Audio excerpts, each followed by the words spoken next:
អំពីតម្លៃលេខតាមខ្ទង់ អូខេតោះអើចឹងឧទាហរណ៍អានឧទាហរណ៍ហ្នឹងមកឧទាហរណ៍ចំនួន314យកដាក់ក្នុងតារាងខ្ទង់អូខេចឹងបញ្យល់មកអាណាយកដាក់ខ្ទង់ណាអាណាដាក់ខ្ទង់ណាលេខ 4នៅខ្ទង់អីលេខ 4 ដាក់ខ្ទង់រាយ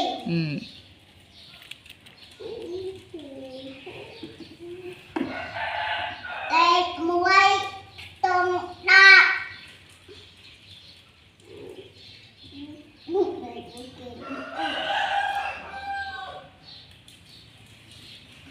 លេខ 3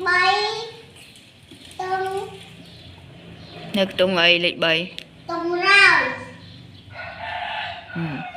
តើមកយកចំនួនហ្នឹងមកសរសេរជាតម្រងពង្រាយណា314អញ្ចឹងស្មើប៉ុន្មាន314ស្មើតម្លៃវាមកលេខ3នៅក្នុងខ្ទង់រយតម្លៃស្មើប៉ុន្មានប៉ុន្មាន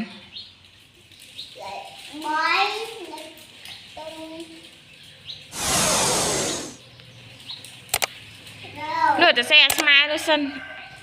អាតម្រងពង្រាយនោះ314នោះសេវាមកតម្លៃលេខវាស្មើប៉ុន្មានខ្លះតម្លៃលេខ300បូក10បូក4អូខេអញ្ចឹងឲ្យតម្លៃលេខវាខាងក្រោមលេខ3នៅខ្ទង់អីមានតម្លៃស្មើប៉ុន្មានលេខ3នៅខ្ទង់អី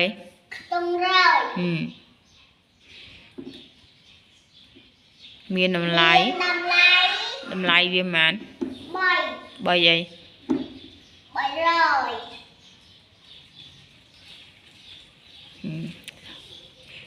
ហើយនោះលេខប្រមាណនៅខ្ទង់10អានមើលលេខ1នៅខ្ទង់10មានតម្លៃ10ហើយចុះអាក្រោមបាត់ទាំងពីរអញ្ចឹងលេខប៉ុន្មាននៅលេខអីដែលអត់ទាន់ដាក់លេខ4នៅខ្ទង់អីមានតម្លៃ4ហើយបានខ្ទង់រាយមានលេខ4នៅខ្ទង់រាយតម្លៃស្មើ4ទៀតអីវាជាតម្លៃអីតម្លៃ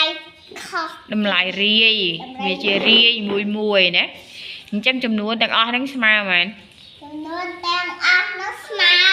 314314